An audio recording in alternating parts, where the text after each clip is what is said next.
do have a first one, and it's Joanne. Her date of birth is 10th of January 1975.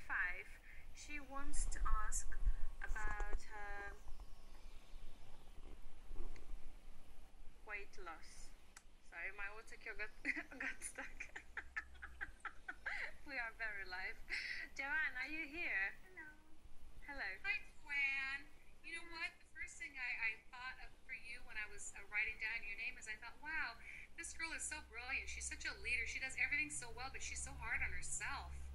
And it's kind of like food for you has become a way of sedation. You know, it really calms you down because you put 1,000% into everything that you do. Do you understand what I'm saying? Yes, that's true. Yes, Monica. Yeah. And so you're most hardest on yourself. And what happens is that brings your stress level so high up that all of a sudden you're going to start craving a lot of carbs, which do have a sedative effect. It calms us down. I would prefer that you start using some deep breathing and maybe have a whole bunch of snacks in your house that are healthier that you can use instead of, choosing. For you, what I'm getting is don't go on a diet. Actually have your carbs in the daytime, and at nighttime go more towards your proteins and your salads and your fruit. Not too much fruit late at night, though, because it can prevent you from sleeping. So diets don't work for you. But I think that the biggest problem is that I'm seeing that you're just way too hard on yourself. You're overly critical of yourself. And so I think when you go into complete acceptance, it's just going to start to melt off for you. I'm also feeling that you're pretty fed up at this point. You're sick and tired of it. And, you're in the 9th cycle of 9 years, which means it's time to end the things that have been bothering you, the things that have been sabotaging you, and to let go and implement some new behaviors. So your timing is perfect for this. You're going to find a lot of change in this time frame for you. Looks like it's going to be in the springtime. Yeah, okay, I'm seeing it in the springtime. You need to look at things slowly and not look at, let's say if a person has a certain amount that they want to lose, chunk it down to the smaller increments so that your body gets used to losing weight. A lot of times people lose a lot of weight and then they gain it back because the body hasn't acclimated and the brain hasn't acclimated to that new weight. They think that you're actually starving it, so you have to eat. For you, I think eating every couple of hours would be really, really good. It's like I think, Joanne, this is what, if I'm correct, this is what I hear you thinking. Gosh, I do everything so well. Why can't I conquer this? Yes, probably, yeah.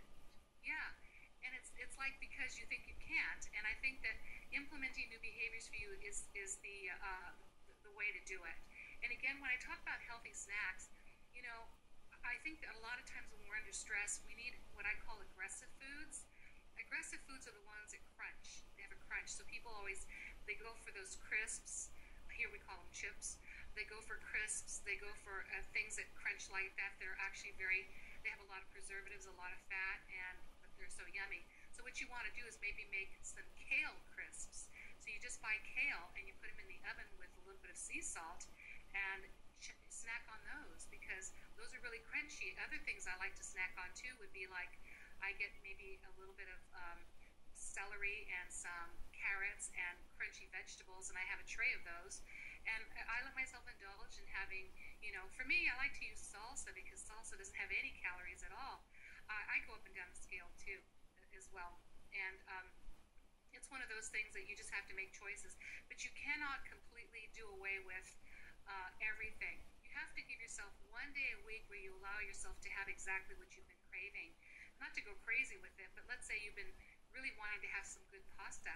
Well, choose a Saturday, and say, okay, on Saturday, I'm going to eat what I want. I've been craving pasta, so I'm going to have pasta on Saturday. If I've been craving chocolate, I'll have chocolate on Saturday. So you do this 6 days a week, you stay on your plan, but one day a week you must give yourself the things that you've been craving because you can't just do away with it. You know what I mean? It's kind of crazy because that's when we feel deprived. So I think that the switches that you have to make is your thoughts about yourself. Make sure that you are putting yourself at the top of your priority list. Don't be hard on yourself. Don't criticize yourself because that's not good because it's going to take away a lot of the joy.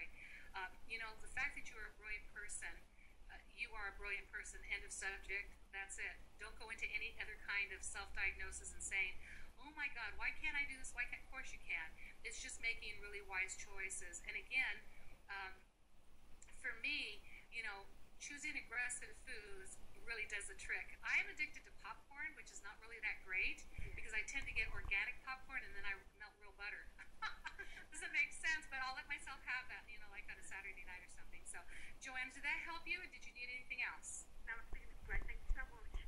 Thanks for calling. Thank you, Joanne. Thank you, Joanne. And I believe we have